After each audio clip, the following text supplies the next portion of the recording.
chu ke con trong mà nerem de dia ke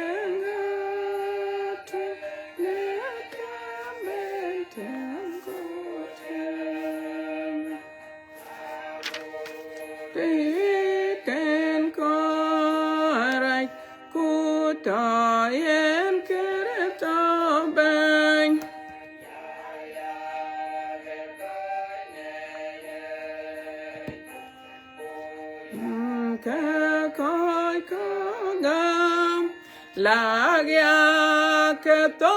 ne tong ne kul di den den nom we ko yerur bakter ke we je we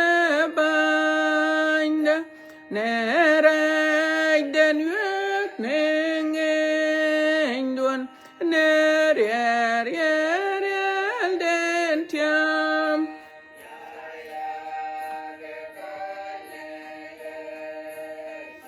Neriel de ye we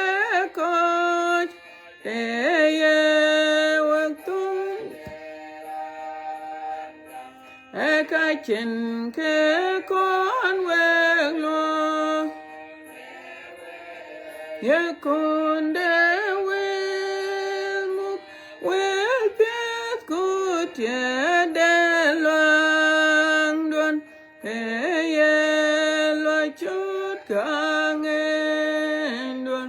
cái chân ran tung con lưu ya cái khối này ye chu che ngata có cha ye gum na ku kok kum ya ge ya de tiam ran chi ya tiam ne tong ye gul de pilam ku ka be chang atan ya ke meleng di de nom hallelujah hallelujah hallelujah anong ko diang chagating we chakalor kwe chakamot narin ka un kuwa ku jong di lajek e ya batie ku dor ya ben enang wek ya ben enang wek enang nyale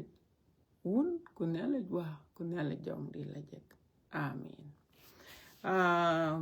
aran jamatene an nyan ko do na yak ani chola yang ajang re ye chukurto wa ya gam ke ye dulong dia we chakalor we koi ben ku we koi ngod we chakalor ya ku chakamot nerin ke yechu kerto ben dida o we koi ben na nyeka ke bi en Facebook yen e ba wer ne ale ba bi share kana wood kan ale ale de pan ale che le ba wer de blar bi ku ba wer de bi share na che wayen che wachatin kul chirkul che wayen pialo go ke wede aler bi ko we ko che ben ya we be wede nyale ba ping ku ba chom nyale ti bi chom we piot jan wede nyale yen ka le mi de pi de we ku wede yen ka te o twing na je pin run ke wede yen ka te o twing en ke benwa ke miet ye kola ata bong nyot e nyot chok di tro kier abu gol chok ti ne ber wobla coach chok ti ne no che chok ti ne ber wobe chok di tro chok ti ne tier kro kulo ku coach chok tiene thier ku doro ene ka ben wala coach tin an bela twing Bible na to kan yin ke yene ke bung baliu kan bung nyot kuna liu Bible kan yin ke ka ba queen ku yin ba kwan chok ka ban ka wit tin ye kola ai ke le nyalich le Yesu Kristo le kanisa de Pergama to na Asia kujela ke le kanisa de Sumer tongyang ke le kanisa kerin ke kanisa ka echole Thyatira so ke ka kanisa ka kero ke ka ban ka wetin ye kola ane che wed war kanisa kero ku kanisa kero chalwelan be wed kek ngadi yom kamisa so wabela twing kanisa twing kanisa de Pergama yen ka ben wa wel ke kanisa le nyale ke yen ke ka bu kon ping Bible la jamle alwel gare malaika de kanisa ton Pergama wiye ke ka alwel ke ni yen man muktamot yetogro ye loy do ya nyi kuti yin chengtin agutu to ton de chatentin ku yin yerin ke modat ku yin ken gamde kan ya jai agutu manwan na kol ke Antipas dulwang dia randia no ngadet chenon weyi tiye chaten cheng ke ka diang ke ka teren ke wani yin ne ke nong yin koi kok ye pyoj de balam gam man pyoj balak be ke yen kot chwad ne mit ke Israel nim be gya chwet ne ka yen na ke dol ku bi ya bel ku koi kokato ke ne yin ya ko ye pyoj de nikleten gam yen weli pyo kelke en bedaj lo enongin ku bagit wani yin ne temda tok ranong yit kene ping ke leg ni jong dit le kanisai ran yetem yene ka ba yen mana che tian ku ka ba yen kur garen rin jut ku gar rin jut ne kur ko rin kin ke beke nyi aye yen man ye kalom wab ko jitena ke cha kwene tena e were nyalek ku bandi ta ye lej na yen ka ban kon jamtin e kana ku bujal belo e kanisa dait so kanisa ben wa kon jamtin ye kola I will le nyaleng de panyal leke kanisa de Pergama ayera ne yin to war chan wite kanisa twin kanisa de Ephesus kujela kanisa de Smyrna nyaleng de panyal kanisa de malaika de kanisa de Ephesus ke yok kulwele jale ni twin de so kache yok kulwele dukanam takanam te yikintin chetinam te yikintin ku dukanam nyaleng de panyal wayok kulwele na chachalon ke wayen ke nyaleng ko pyo ayelwel edwoko wani so yen ke le kanisa kapiet ke chirane ke loy ke lwel lakini tongo teren kan yen ache lwel ke mas painam dildu so ana chalun or cha du chien pin no me ka lwel na linda panial e ba inom du yen ke le kanisa de ro wachin ke chu kanisa des mena achin ke chu e kanisa ke to ngete charet kanisa gumaret ku ke kanisa ayon ka ake gumaret ku gum ke wa wut ke bandit ake gum achan bi wer ne le achi ye chukur to chelwel we gumren cha eyi bat ke gum ke e bi wer ne le bi larbi bi wer ne le bi larbi ago koi kok go ke pien ku bi ke nong ne le ake to ni yin ku en yes ye chukur to e to ni yin ku en bu pal awe ko bo wak abola pak kurani ye chukur to gam bedu panyal abela chenken yen panyal bat ke wetka ka bun ake gum ni yin chan bi wer enelek bi baby anayo ko wer enelek ping ye kolen e ka chubi ya ping kulo ko kok ping a chan wo ko murtai ne chin keden to ken wo ko chin keden wan wo no tak wonim ke koy ke chugum ka ke koy won ka ake lo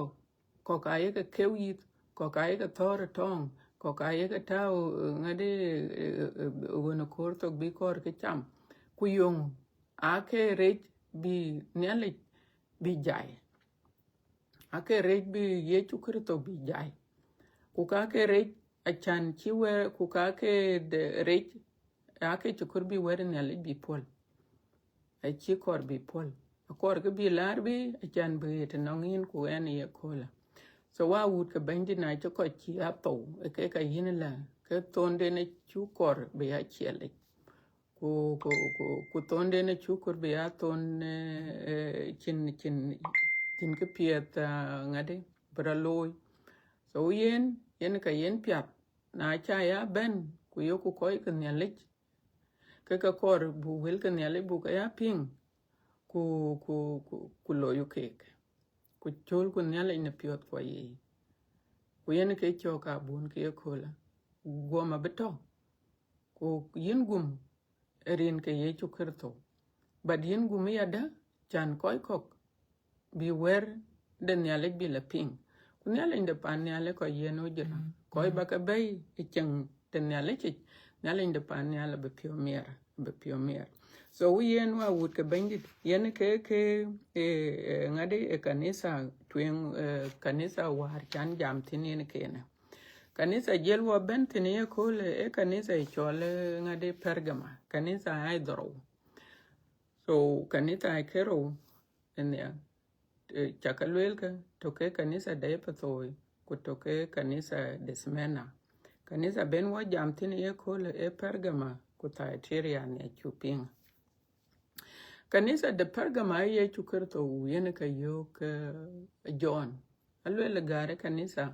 alwel gare malaika ke ben yelwel gare malaika alwel gare malaika de Pergama leke yen u ke alwel ke ne yen man muk tape alwel ke alwel ke muke ne yen man muk tem motok yetogro so alwel ye chukur to we rot identify alwel ke yen man muktep tem motok ye togro yatin yen ke te chen ye chukur to yen ke te chen ralwel tinekana achi jalwel tinu lwel le malaika to kanisa de Pergama le yen loy do nyai yatin lwel loy do nyai ko te to yin tine nyai alwel yin king te to nyi chaten ten ku yin ken gamdia akene pol ku yin ken erincha akene ke jai to yin ke ne lwel akoy gum kwa kon na ke kwa koy ke yoga na chirin ke chukur to na chikapel ke yin buna ke karana re yen ke lwel ye chukur to alwela gutu wana awundi enchina ye chole Antipas alwela gutu wana awundi Antipas ne weyi wana yen te to ton de chaten tin alwele yin alwele ngadi dulwang dia no ngadet wane yen alwele weke na jai because edi chi jai lwel ka antipas man chen antipas no wok wache ber ba koriye chukerto bada ken be jai abe dia ke kaj so alwele le luoidu alwele ka chating so yen ran to coach aware nyale che kuka ken nyale aken jai bada chin nyale de pan nyale che jalo ku lwele ka non ka diang teren ke woni yin non ka diang teren ke wani yin ku yeke kango ke kaka a chi nyale de pan nyale che lwe ku lwele ka non yin non ye koi ye pyo de balam gam to non koi to kanisa ye pyo de balam ayeka mu ku kabu pingala ye balam yenga ku koi kokto ne wayi ye pyo de nicoleten ayeka gam ku ka benwa pentina la so ke ka chinya linde pan ya la chilwele la pyo che ache pyo che pet ne kanisa it so loy de erane ache ting ku ko den ko chen but yen ya linde pan ya la lwele la kanon ko to kanisa it pyo den pyo chitong pyo che balam ku jela pyo de nicoleten ku yen che jaliok yo weli pyo lwel weli pyo kuna chi pyo wel ke enen be ben kene tape you know ene kene che lwel yen man muktam motok kuen an be begit kene ke koika alwel be begit kene ke koika yo kuran beto ran be pyo wel or ran begit beto ye chang pie de ye chukre to bo kwan choke ran a chelwel non ke pie be yene u ka bu pingala non ka pie be ke yenen be ke yen ke koika ke koi che ke pie wel ka ku chi du e chang den ya le chi chin ya le de panyal a chelwe ku le ye be ke yen achelwel kulwel beke koi ka ran yetiam abiyen mana so walwel ka biyen mana emi do ne yen mit ke Israel abiyen mana chukum yo ku ka biyen kurer abenerin ka gotin ku ke yen ran yetok yen ka bekerin ka abekanyi so ukene yen ke samare wabijalo ke detail le nyal inde pan nyal le ke kanisa wache jalo le ranong yit ke pin ke wel le jong di leje le ke kanisa ku kanisa yin ku wen so wachin te to kanisa tin yin ku wen wo kai kanisa so ke wel ka ale ka walk so wabe jala bible de cha chuping manade ke ye chukerto yen ke jone chi yo kulele le malaika de pergama manade ke loy piedo chating loy piedo jai chinene jai ku jela ke yirin cha gamdu ku ke yirin cha chin ke jai anye ikene lakini je lwele le kanon koy talwak alwele yin no ngich koi ye pyoj de balam gam so balam achiran pet spirit right spirit balam balam alwele ke balaka che pyoj abu jal ting yongo ke pyoj kwan be jala benten bu ting balam ye ran yinde yongu ye balam ye pyoj yongu chen balam chen balak che pyoj ngo chane chu ping ne alwela pyoj balam so balam alwela yen alwela ke koi ke nyale cha ye ke pyu bi a chwet na ka ye na ke dol to ko kana so we pyu e balam kana ku pyu de ro alwela ke bi ya bel so koi ke nyale aye ke pyu aye ke ye ro del pyate chan bi ya bel bi rej bi loy ku yongu yen kana loy yongu yen balam kana loy alwela ke loy kana achan be mit ke Israel be ke chakot ku ka bu tinga ale ke kaka ato kanisa ye gutche kol ke yen loy e chan be mit ke Israel chakot ku ke chan be koy to kanisa bi kot yen ke yen e kana loy yen ke pyo che balam chu ping be mit ke Israel chakot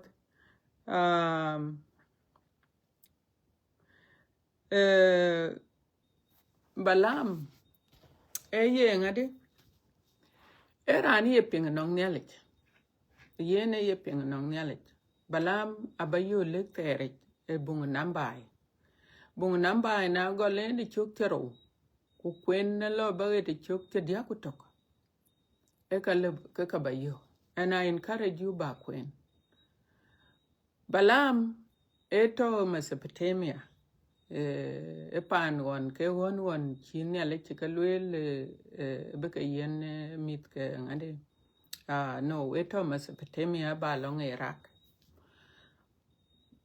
ka yen won bi mit ke Israel ake bo ke tiama ke chin ya le ka yen tiam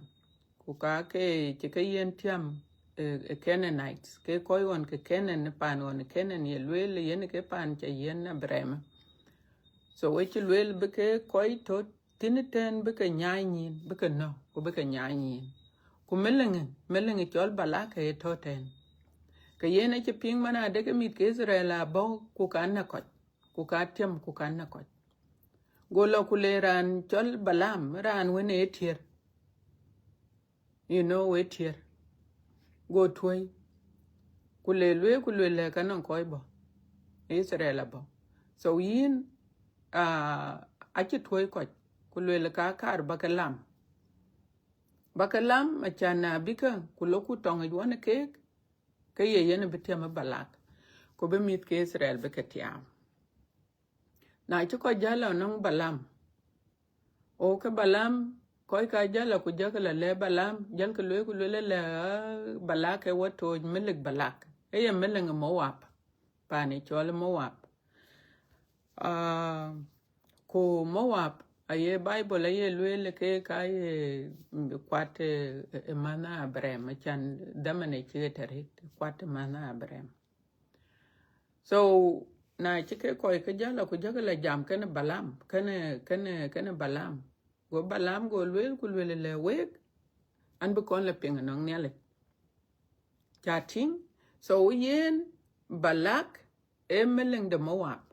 kwa chi ping mana de ke mit ke Israel bobi bethor kene yen ku kanyi mana de ke betiam go ko to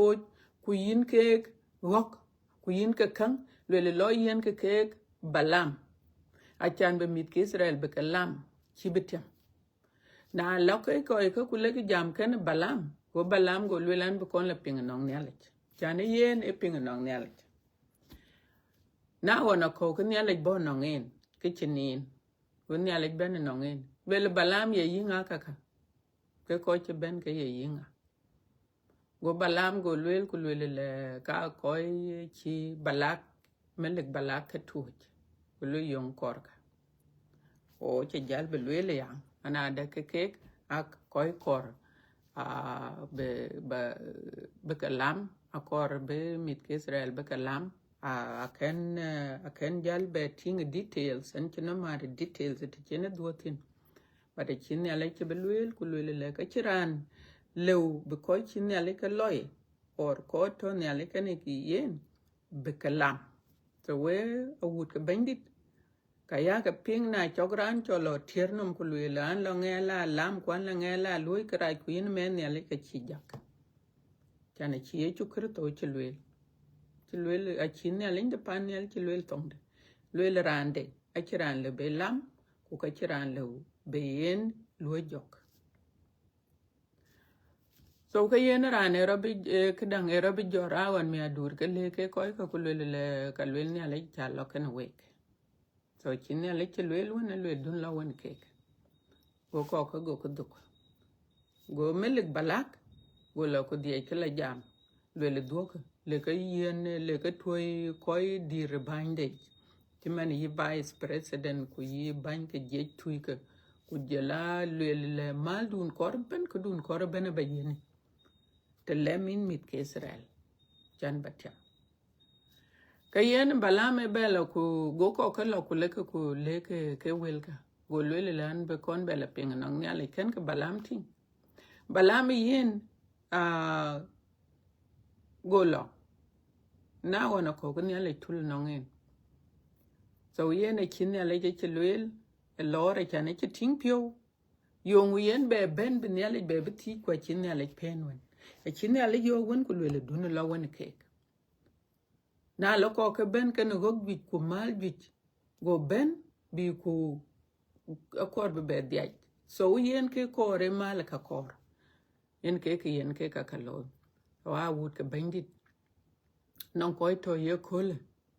a were ne lek a ye go pole were mal a chan bran be mal yo bran be ban ku ba were ne lek ba pol ating e kene yen ke to ke ne rane e kor mal a kor be ban so wonon ko to ye kol e kor bi anything below a chan bi ban barandu bala gwel a chan enong ban ke bai a chan bi ban ba pandun bariok a chan ba ban ba wiraj ba kala lwel ba koy kon ba kala riet a chan ba ban or ba to bani ku dere to ka chin kelwel a chan na jam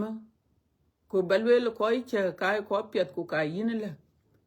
ke yin ngi la chok ating so ader ka tok a chan bi to bande ni chan bi ka yen wewken ku bi ban balam a chukur bi ke peloy chukur bi ke peloy a chan a kor bi yen ke wewken ka kor bi yen ban ngade den e mal den ka kor bi yen to kor bu nyina tit chu koy ko chu ka be ya riogren ku chu ka be ya rai ku chu ka be ya gwel ku chu ka be ya loy kanga chan yin nong bandun kor nong ban to ka a ko riog kwa le bi ko no ku ko cha le bi to so nyalin de pan nyale che belwel ku le lor gola na lundul kene keranon chi malaika chi bela kang nom dele yen keranon chi malaika chi bela kang nom dele ke muk tem di tawai ku ka chata jonkor go yu yen e balam a jonkor go lwel yong yen du non kre cha kon lu yin so yen keranon jema jonkor ken yen so yen an che be bege taret a chin alin de panel a che be yalo kule jam yeror aka ken mit ke Israel a ken ka bele welam na ken ka le welam ya golo kule rawel a chani yena kor ke wew ken ka kwa kor mal den be yena golo kule rawel kule la no ler no ran woni chole balak melek ler kule lete de ben mit ke nyalit ben ka lew chok le ete ben ka lew chok e be nyir ke moab bi alo bi wet ke Israel mit ke Israel bi kala dom bay ke ni ku bi betaj ken kek ku bi ka chacham mit tikanai do so ukene rod bela loy acha tem ko waret achane ba wayen picture pioj balam. Balam e bilo kule rowel, kule balag le pioj. Le lwe le cho nyir ke mawap, ke pan de dun, cho ke chak loke wetka, cho ke le ke bay ku bi taj kene ke.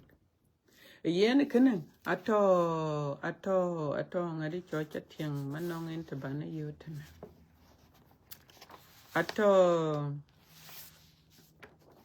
Ato namba chok dite te dia kutok. Chok dite te dia kutok. Chok tiene tier kudatam. Chok tiene tier kudatam.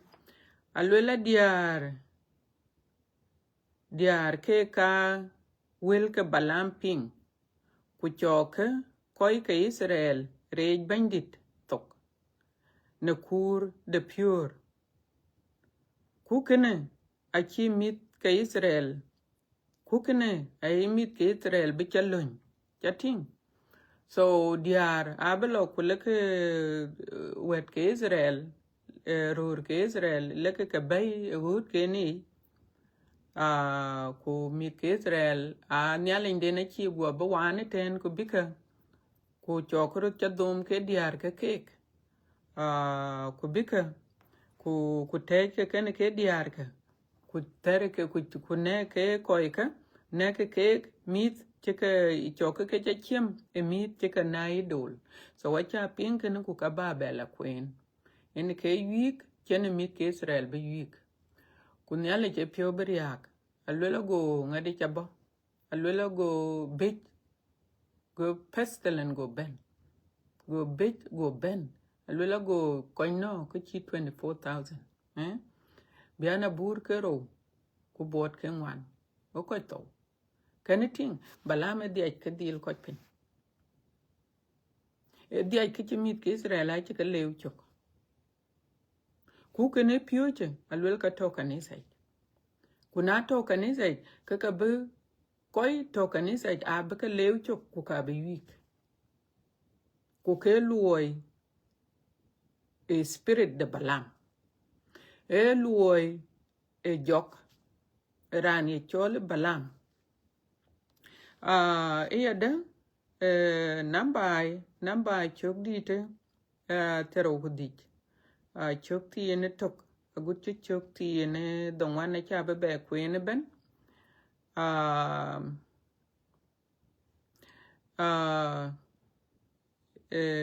alwela so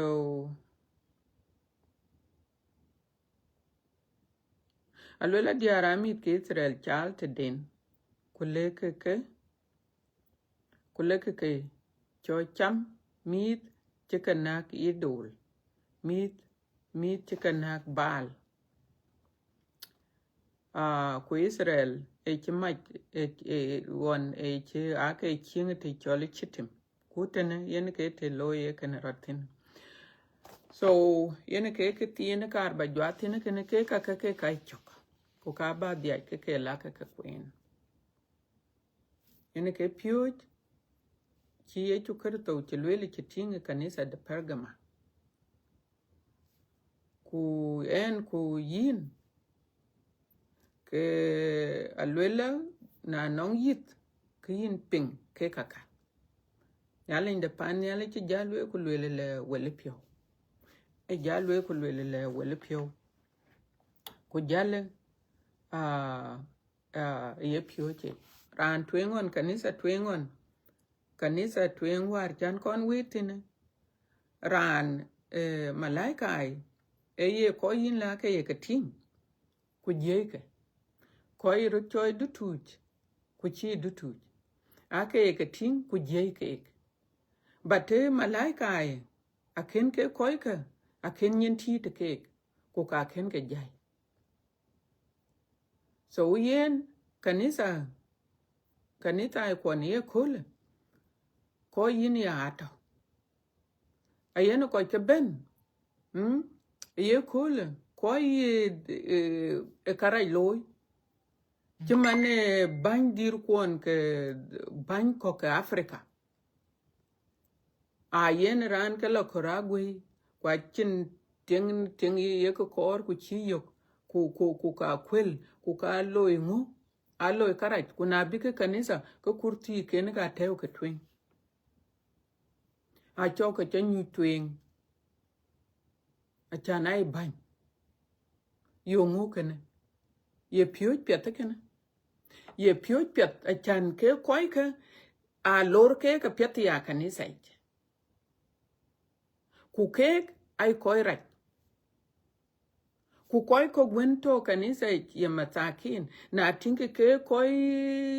reika ke lor ke ya kanisa ma ka le bi duror kulel ke na ye ke koi reika ye ke lor pietel an be ke chien ku ya ba ka lo kori ya ku badir so ke akor be ke ya pio je kanisa ya de kanisa ai ko a che pio je ka bel chan belwel kulel la bel rai akirana pio kanisa ai ko chale bi ben kanisa che kul rana lokor a lokor diar a lokor ror ku ka lokara loy ku ka la ben kanisa ku bi ku ka che le yen mana de ke loy raj kuna che le yen ke ne loy raj ke chi le binyi mana de ke loy raj so ban ke kanisa ku koi to kanisa akor bi nyina tit bi ko ja we te pet ko bi ke na non ka chi ka ya ting kanisa anong bataba lwela le ngade kanisa de beben so ke ka lwel ke lwel ye chukur to lwel le pio cha chiti pio no nge yen ko ke nyale ye ke nyai kanisa ai ka nyai ye pio che balam pio re che balam so we pio right so ukene yen ka lwel ni alenda panyal kanisa che kanisa luya pet che kanisa no piet aten so ka be ka nyai kanisa ke idol kor be ka nyai yiniere weu nong abun ko a lebi to kanisa ore non ko lebi to kanisa ku jot ko weu yiniere idol kan so ke a kor na yera ne nyale kin mari chok nyale ku ye nyale loy kuna yera na dom ka lwel nyale de pan nyale lwel beben a lwel le na choko ka pyod wel ran che pyo wel a lwel kan beben ku en betong loy an betong loy na to kuna nyale de pan nyal ku loy tong ken ran ka che tong pet betong loy ken yin ka che pet so yen akor bu wel kan nyale bu ka ping ku bu du ni chang den nyale je le wo ka tena ye le wo so akor bu te ajwir kwa bun ke ka lwela ke ka be ka ya ngadi aret ke ka be ka ya jacheret so koi wer nyale larbi ku koi to ke nong alet chen ke koi to so akor alet be ka ya chen an chin problem ken koi che ruo ku koi nong alet ken but lwen ni alet red ke we pyot kwa chalet ku wel kro dia ko ban ya len don so pyondu long tin na cha lat yin le balandu chen alandu nongingo kwa landu nongingo but pyondu yen retich ku be wede nyalich beto kan yin ku na bo kare shirke kake bakayanyi e kanisa ku bakot ya jon ku bakot ya ngade ku che koy ke lwangdu che ke be yeror so chini alinda panela che jalo ku le ran bakot agut che kol chien o ran be pio wel ache jalo le chimane ne che jalo ku le ran alwele ka be yen mana ala ne panyale ko yere wot a wot ka bandi yine gam ka da kicin ki chalo e ba gambas ku balon pelo ku kalwele yin ba priyo acin ka kor no ngi ba da ci jalwele ne etana jalwe ku lwele ran ci wel ci gam so yene ran alwele le ka ben ku ka begit an begit kan yen netem da tok alwele an begit kan yen netem da tok so yen kana chuping kiran kor be ye chukerto begit kan yen etem da yetok kerane acin ka piet le bechu ba to kan yen rane yada ci jalwel ku le rane tem ran be tem alwel ye chukerto alwel le ka be yen mana mana mi don ye mit ke Israel ye cham on lwel ka be yenin ku mana chukum yen ka jala nyi ko yin ka be kudu jal nyi alwel chukum a che ke nyi yak yin iran be ko ne re da bandite yin be ke pie duna ba jala yomi alwel ku ka bi yen kurger kur a benerin ku gotten kurin ka yin itop yin ka be kerin ka yin ka be kenyi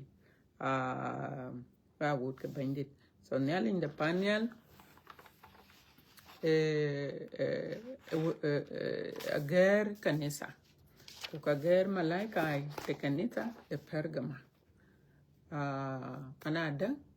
ke kanisa anong ngade anong pio raj ko pio che anyeye e kanisa ko pio che e pio yene mit ke nyale yene ke lelwe e chang nyale che achan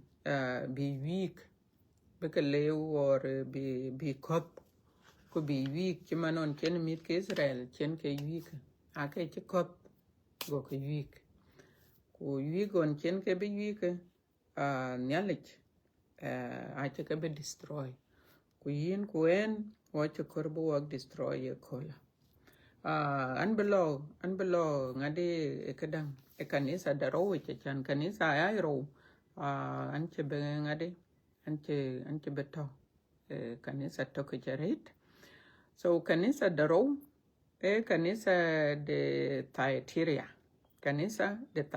en ka ben wolatin aba queen yiran to na to bukene yin kin ba kwanchong na liu ka ba ping alwela gare malaika de kanisa to ne Thyatira uye ke ka alwel wende ran kek man chiti nyin ke liem de mach ku chit chung malang chagok ye luoy do ya nyi ku niedu ku gam ku luoy du ku liede yipyo ku nye yin ka luoy dun chien ci luoy twing wor tunge ka teren wona yin ke yin Jezebel pal ke de yepyo ting yerot chole nebi ku ya lwekche pyo ku ye ka dom bi ya bel ku yike ka ye ka na ke dol chwet ku ke chapal kul bene pyo wel ku ke chapal kul bene pyo wel go pyo chen wel de rot te de bel ngem aya chwat ne na gene ku koye mat ne bel kene yen chwat ne diwich te chi kek ke pyod wel te de loide kumit ke abayano ne tuo ku kabi kanisa e banyi lanyan en eye piot kori en ye piot kori kukatin kungeng ne wek aba yamioy chimande loide ku wek we yokek weran biakto ne Thyatira weran biakto ne Thyatira kini ye pioche gam ran kini ye pioche gam kini ye pioche gam wedya ku kwache ka tooth ka chaten chiluoy den ya anwan de acha be kan ne weyit yen yake yen yake yeke yeto kene wek yake muk yen yake ke yeto kene wek yake modot a good bendia kuran yetem kuran yediaj ne luoy deyich ater yene kaba yen rier ne jonum kukabike ya dok kukabike ya dok ne one with chimande tun ke michwich ye ke grut tor chulum chan lum ya enongawa chulum chan lum ya enongawa kukaba yen chier de run de pin kaba yen chier de run de pin ranong yit kene ping kelek ni jongdit le kanisai amen so awut ke bandit e kicha kwene tene e were nyalek e chogdi tero nyot chogdi tero chiere golku ne choktine tier ku ber ku loku koj e choktine te dongwan amen tero ku dongwan amen so I would bend it a chapping kichi Bible che luel tene e kanisa racharet is worse e kanisa chin kanisa racharet e kanisa chana nong ting totene luela spirit dato kanisa e tinga e chole Jezebel so kichi ye chukurto chele John alwele gare malaika tone kanisa Thyatira alwele leyen o ke kaka a got cake ne wende nyalek dating a got cake ne wende nyalek a ci jalwel ko lwele le loy do nyai alwele niedu nyai so yen eluye pet e malaika eluye pet de lwele niedu nyai chinyali lwele ya ku kunyin ko kun alwele ka nyai niedu nyai ku kunyin ko kun nyai alwele ku gamdu nyai ku lier yipyo nyai ku kwanye loydu loy chiendu alwele ka reraret alwele ka wer loy twendu so yene malaika loyde e lo ke jwagrote lo ku luye pet so yen ke kaka achi wende rana che kati ye chukerto e kanisa che tin but non ke chi jal tin kanisa o ke chi tin kanisa e kracharet non tin e chole Jezebel alwele spirit Jezebel alwele ting to kanisa alwele kera choy nebe number 1 alwele le yen era choy nebe achi jalwe ku lwele le ke mane ke teren wan yin e ke yin Jezebel palnomde yung yin Jezebel cha palnomde be ke kor beloy be aloy kanisa ku Jezebel yung ye loy kanisa alwele yen nebe e Jezebel alwele tinga ye ro choy nebe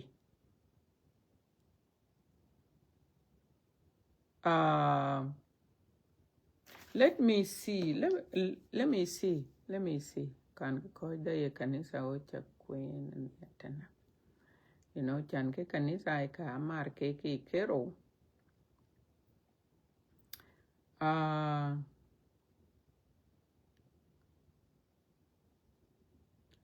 kin Jezebel pal ke de yipyo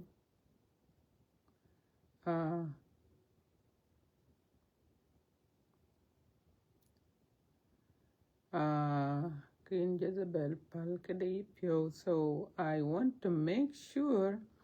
that they in ke ne cha kwen kana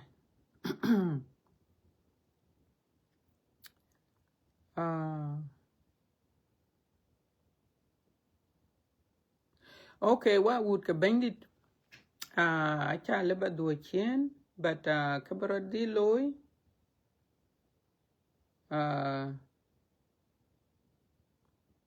yeah, eting choli Jezebel eting jam ye nabi en ke chi Bible ke lwel tana alwel ke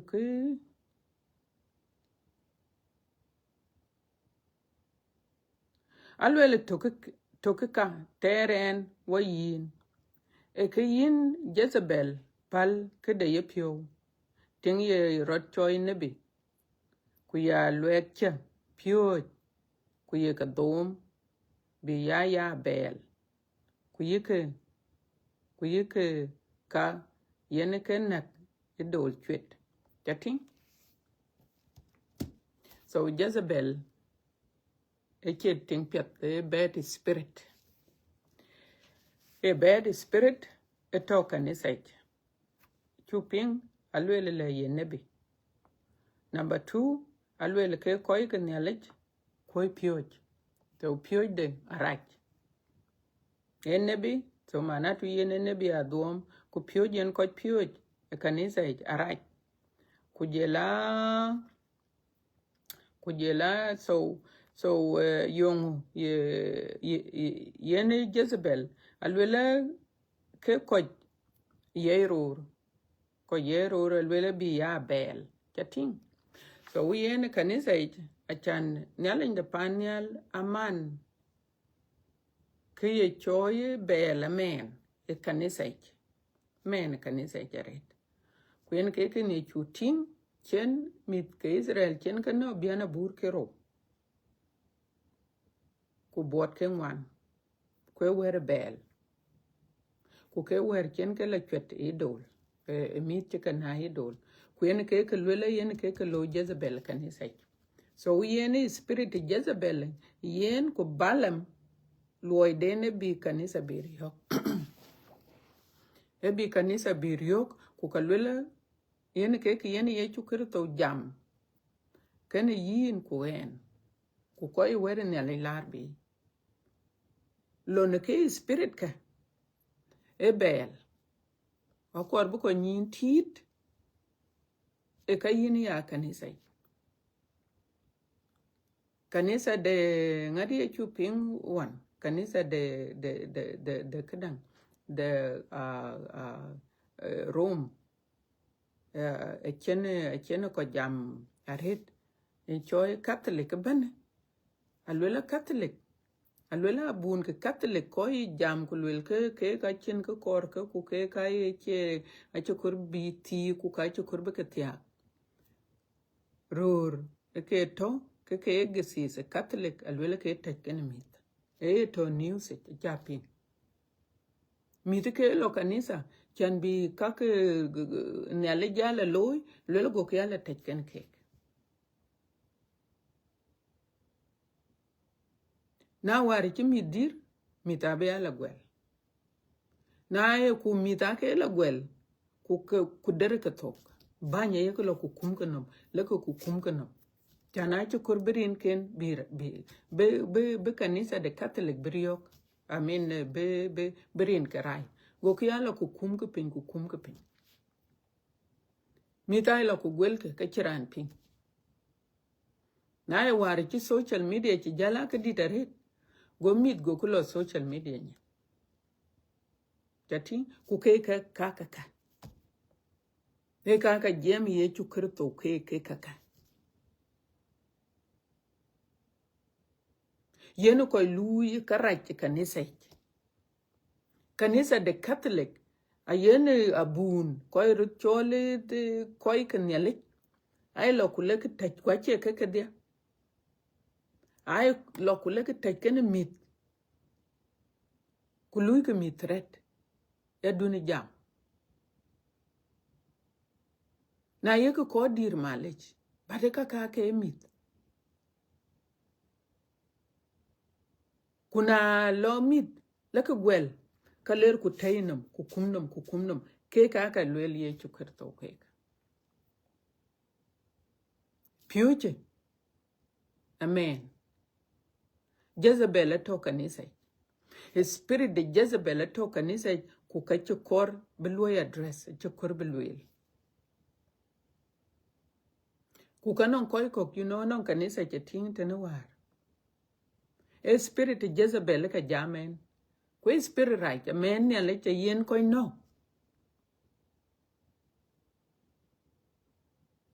nya etena America ela diere night club non kay ga chole night club tena America ku hon ko chen ko to pyoitin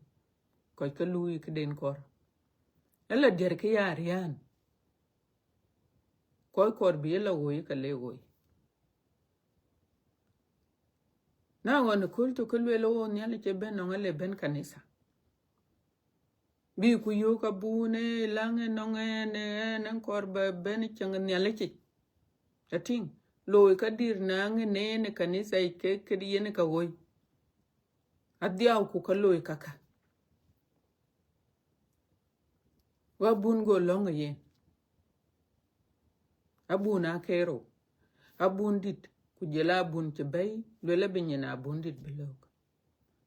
ke ran che bay yene ke lang yen na ye bat ke chire pe wala pe kero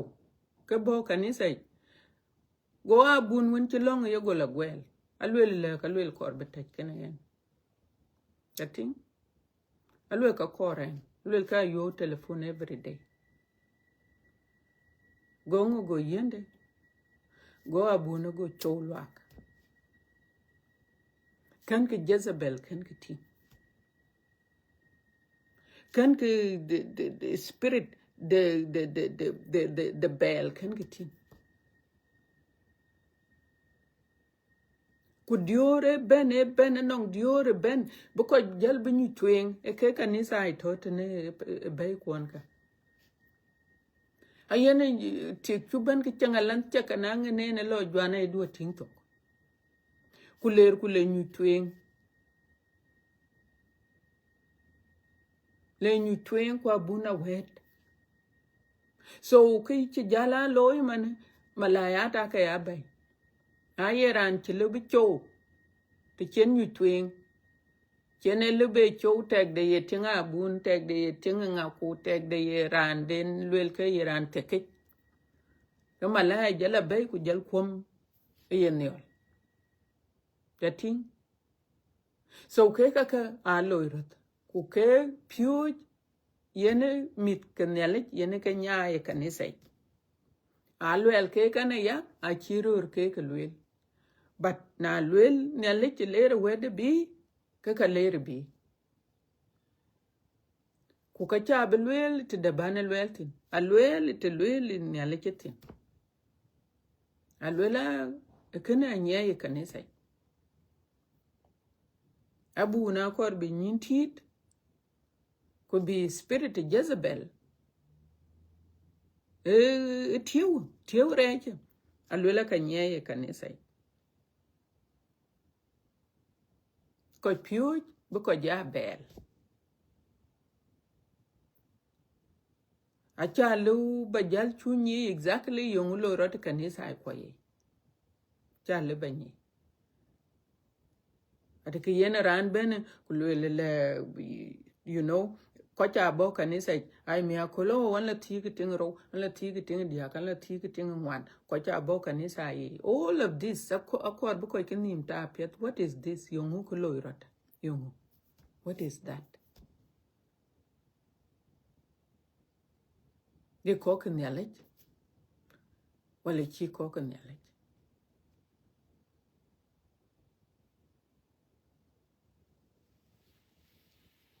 alwela o an korba ngade an korba nang family dit korba nang mit ke terwan korba nang mit ke tediak so when abel ti ke diar ke terwan kunyala inde pan yala lu kwadu chedit ranto e cho kwata abrem chedit Isaac tok ene ke cho en kwadi dia ke ping kwat Israel Isaac so ko ya churut bi ruta rechi e ka chin kani kor bu kor du nyale u bu kriye du bani kor be ya ta nyale chin ya ta nyale chin so spirit Jezebel e spirit chen nyale inde panyal a chen ko wona red ku ke spirit alwela kariya kanisa gol kanisa ai wonka aguchi ke kanisa ai ponka e spirit e tiewo ariyo kanisa ai ye kola e mit ke nyale aye ke lel we aye ke nyai e chang de nyale chich aye ke lel we ko we ka benin jal tit ye ngade ye spirit Jezebel en ka ben rane ben benin tit yen tan alwel ni alinde panyal alwel le kana ranong yit ka be kana be ping kana ping kele jong di laje le kanisa Jezebel alwel ni alinde panyal alwel ka che yog be pio wel so nele e ko le be ko ke pio wel a che le ken be Jezebel alwel le yen ke chu ping tene alwel le e ka chi bandit pol be ye pio wel ku chi ye pio wel so nele inde panyal Jezebel a che yog be pio wel ku chi pio wel go nele go wel be loing punishment ke jalben alwel nele chalwel ka balum ko ba twara gene aba twara gene ci chan yen wena lwela ke tianga bal ko pio ci bel alwela ka balum ko lwen ye chukur to wende nele chalwel ka ba twara gene ken ke rurka alwel yo ku ka ba ka yen babal alwel ka ba ke yen babal abnang tribulation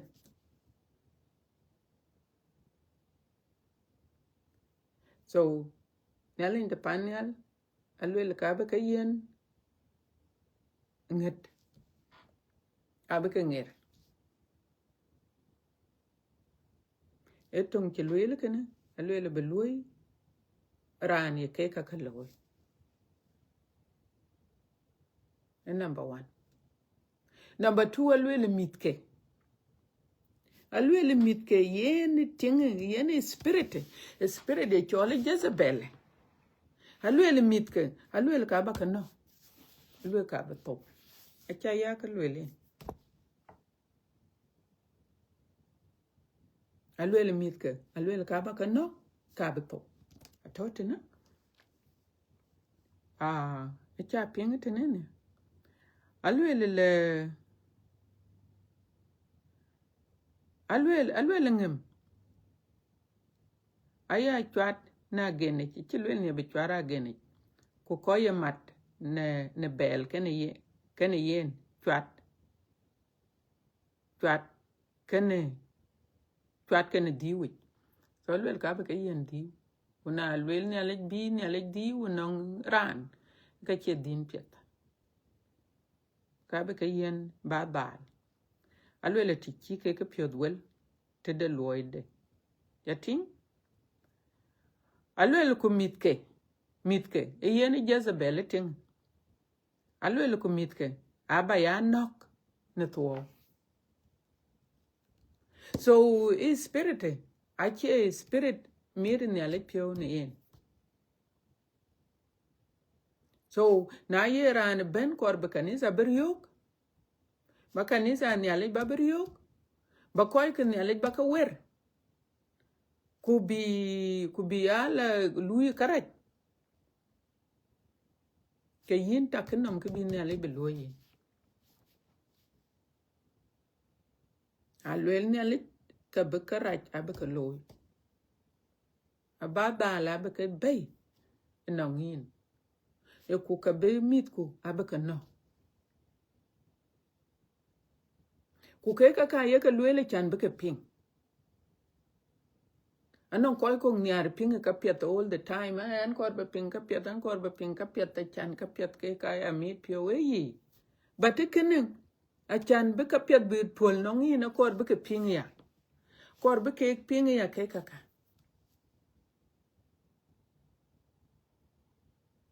na cha ben kanisa yi ko yin tinyal in the panel bi tin pio be piondu be charich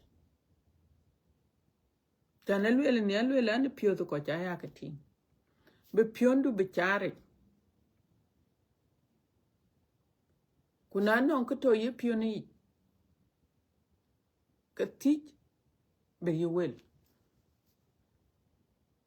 a cha ran ben non nele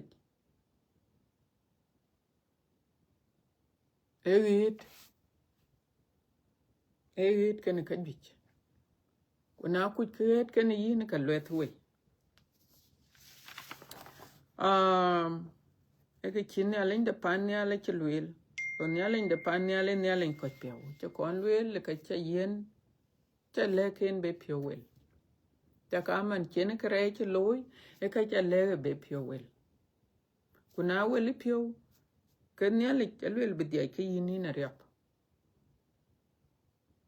so ku kor ku ye kul e bu wo pio wel ni loy ra che bu wo pio wel bu ya to ne kanisa na yoku ben kanisa ka ye loy de nyale je ne yoku loy ku ye ke nyale je kor ye ne yoku loy ku wil ke nyale je ke le wo bu ka ya pin ku chu koy ke nyale chu ke man ku chu rot man ku chu tong chu ke be kem kwa ku chu koy ke nyale chu ke be ya ke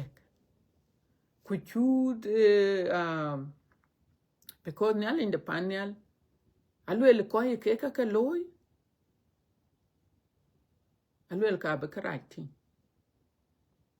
koy kanisa kek kubi kanisa bi koy ke kanisa bi ka belelwe ke koy ka a che benang te piet e kol chien ke koy ka amen ne ale kek ku koy ka ne ale kor bi ko chi chap kor bi ko chi chap ne yit ka ne ale chi ku chu ko belelwe ku chu ko che ke be ye ror e delen ne ale chi ke mit ke Israel ka na ke chi jamon ku lel ke chilo ke ne nyir ka Moabite edi chin ke chi ke yo na ke chi ping e wil ke ne ale a ke chi ke yen lung already lung a ke chi ke yen ke lele duniya kor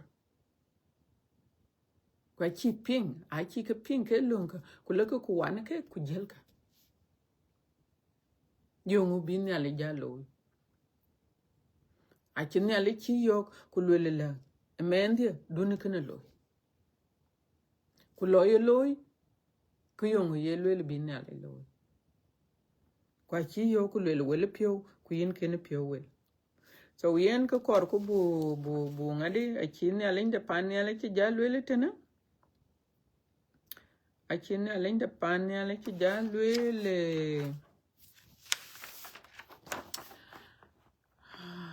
alwele le ku kabi kanisa ben nyi lanian pio kore ku katin so ne ala ci dai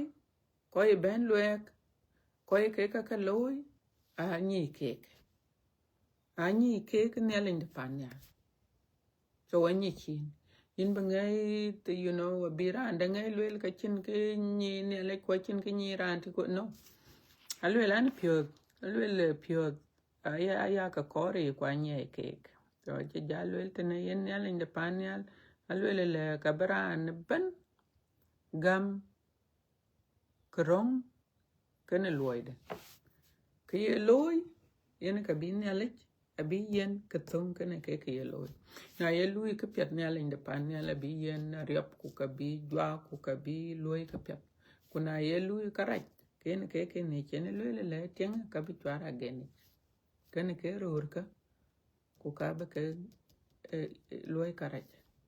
karaj ab tol non ke so yin ku en what you kur bu number 1 bu ping spirit Jezebel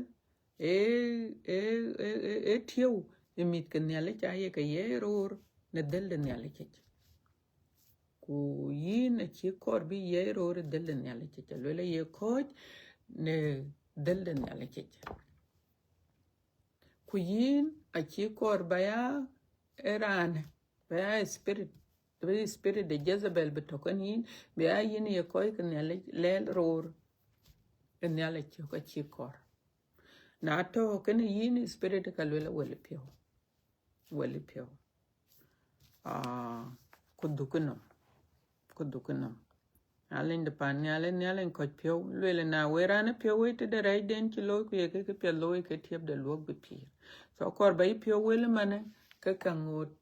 ke kin ngot kin to ku ke yin ngot ke nyale ken wan kor bai pio wele mane wele pio e ba re ke ba pol ko badu e chang de nyale che kin alin da pan nyal che jale wok e yung braloi yung braloi non ke ko ke ka kaloi a che loele le kin alin da pan nyal che jale le ran ken ye pioche gam no alwele yung braloi alwele ran ken ye pioche gam te yin pioche te yin re alwela ku ka tut ka chaten alwela achin ketiek bataw weyit so nyal in the pan nyal alwela ka chin kede na yeran tokan isai ku yin chulu ke ka ku pio chir pioche ache pio tia kana yin ku ka chi gam ku ka yere ku ka chaten you know ayo ke ko le kurjaka ku be jabe ka la chow ku be you know ka chawatina le la ran ku ka tut ke chaten kuran ke pio re ke chi gam so yen ran le la ka chin ke tiek bagani yet I praise the Lord le ne ali ka chin ke tiek bagani yet yongu ye advice ye chukrto ye jale kin ko en yongu ye le kin ko en alwele yake ke yeto ke wek modot a good bendia so ke chin ne le wel ke ne le ku ke ke yen wo alwele yake mu pet chimandu na no ke piedu to pandu yin ku do ye mu bongbong a chi kor ber yak kwa chi kor be kwem wer ne le che yin ya ne le che le ke to ken wek alwele mo ka pet do ke du chien ku do ke rej loy wer ne le be ke dun loy ba modot meaning by faithful banang adat. And then kuje luel tena muka kena guta ban. Nyalin de panyal abela du.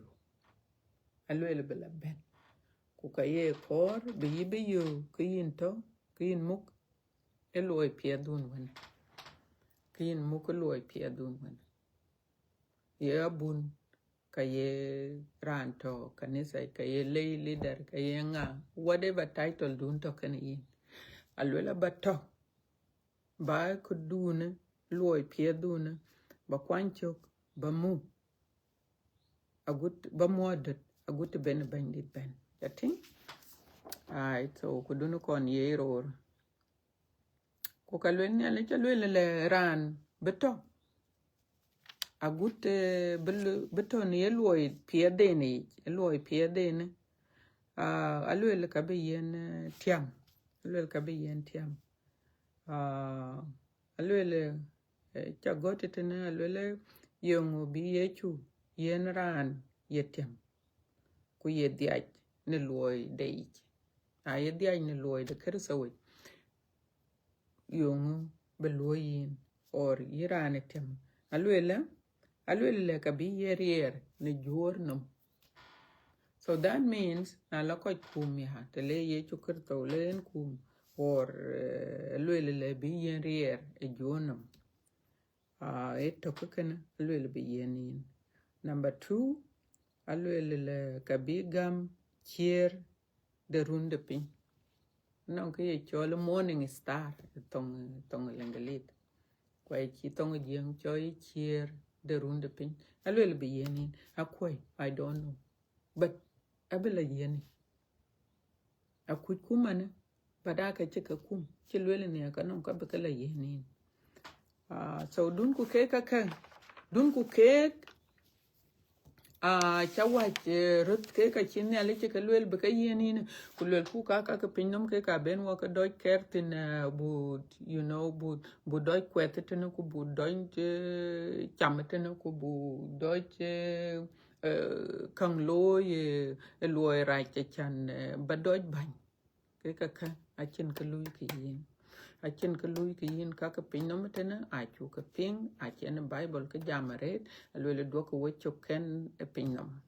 na kani chok pinnum ka pinnum yin lui ka pinnum achu ka ping loy de pinnum achen ko ka jamaret alwele ke man ku tiel ku wat ye ke de chon ku miolite ku ba ku teng de yich ku jela ko grey kok ating ko grey kok bel ni ale cheke ka aywa ku jela kor ja you know ko la dur ja o jani mo la ba jog bala kor ka ja ben le la pala cake akiyela ko ja jog ai loyo kor jok kulwele non ke be loyin akol ko ka chi loy that waliu chi loy kwala ben bi ku nwero ti chokurie ki ku ke won chalwele bela loy a chetwet atin a chetwet a ken loy ku bi ku kwen chok ku luyin karaj ku luy pandon karaj chemwen ye chukurto yene kudun bachol ye chukurto ene bachol kuna tichen kulwele yin korkene eka yini manon chena brem chena lwel kulwele han chena mit golwele yinin bayen kwato bayen met haje bayen met atin so nyal in the panel ka ken ye kulwele bakalu ya ye kalu but jok to no cheni lwe promise ko erio ke ban chimane ne chene balam chen mit ke Israel chen ke la chakot kwa ka jok ke ka ya netija e ka jok ka jok chin netija chama ni ne lwela ke ko la yen wew ke ye wew be jal ton ku ke wew ye ke jala kor ke yin ban lwela la kor wew chan ba ban a jel ben ku jele yen ban dite e jal go yen in bany ku jal we go kwal ku lor ti ke dior ku lor dit ye yu ke mit ke dit ke yengu be ke kwanchok abi jok ke kwanchok kwa be ke lum ke achan yin in chila mat wani yen non ke chole cabinet yin chi mat te chala loy wani yen chalwele loy akene ku chenge loy yin kala ku le nwat yi ko ku mit ku bi ku rioki to ke kaka ko cha jal e ke kaka Jezebel ka pio chi Jezebel e pio rach ka yen ne le ko na ku pio chi Balam e pio rach a yen ne le ko na e pio jeni mit ke ne le jeni ka duom we e cheng de ne le chi amen ne le te pio de luet pio rach pio ko na walwela nye kanisa walwela nye kanisa koi to ke ya bu ni kanisa yi ke wilka akor bi ke pin benyin ti te kanisa do kanisa yin ko pio benyin ti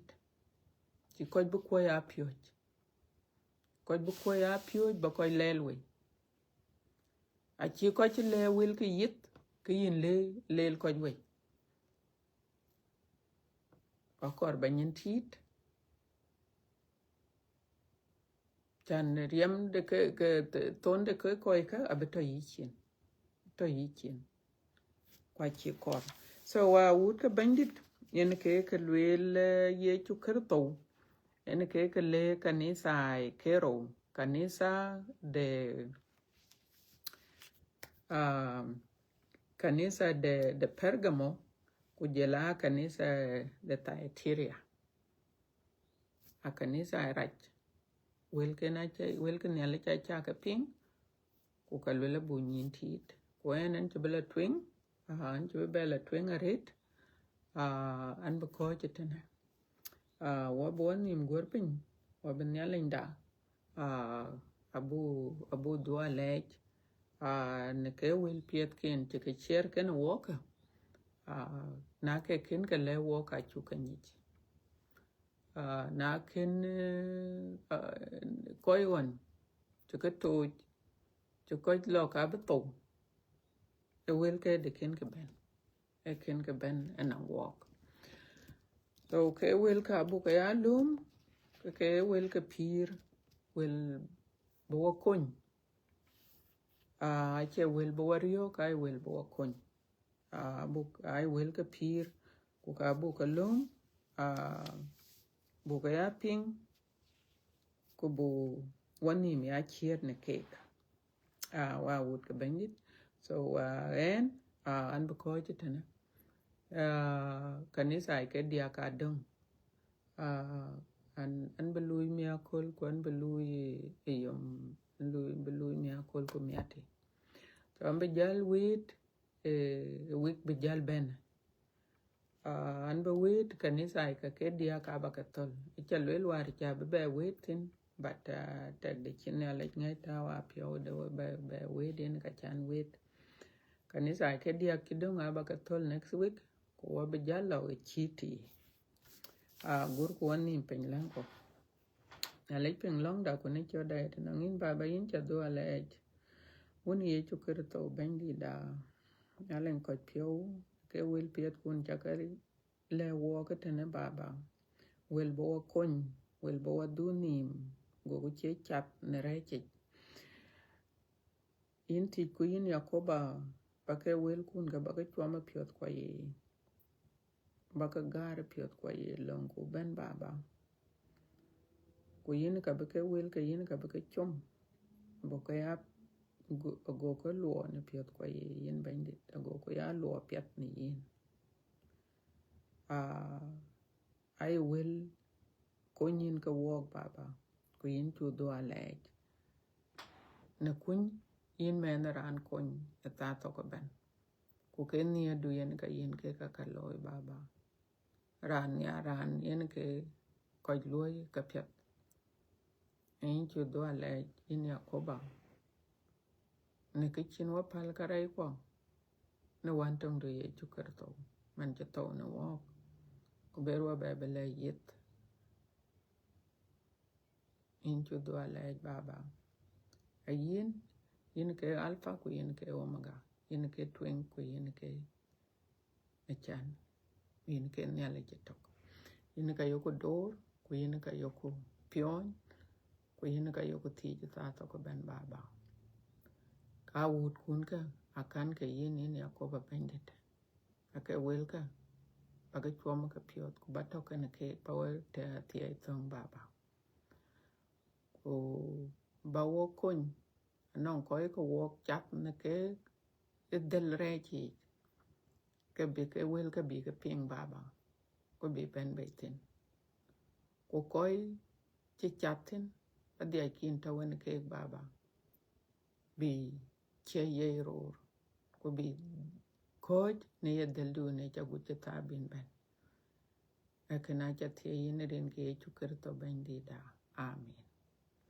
But thank you so much. I would ke ben di we cha ka do ale we ko che ben ne le kan wek or ja be ro mo kol chin ne le gwir amen.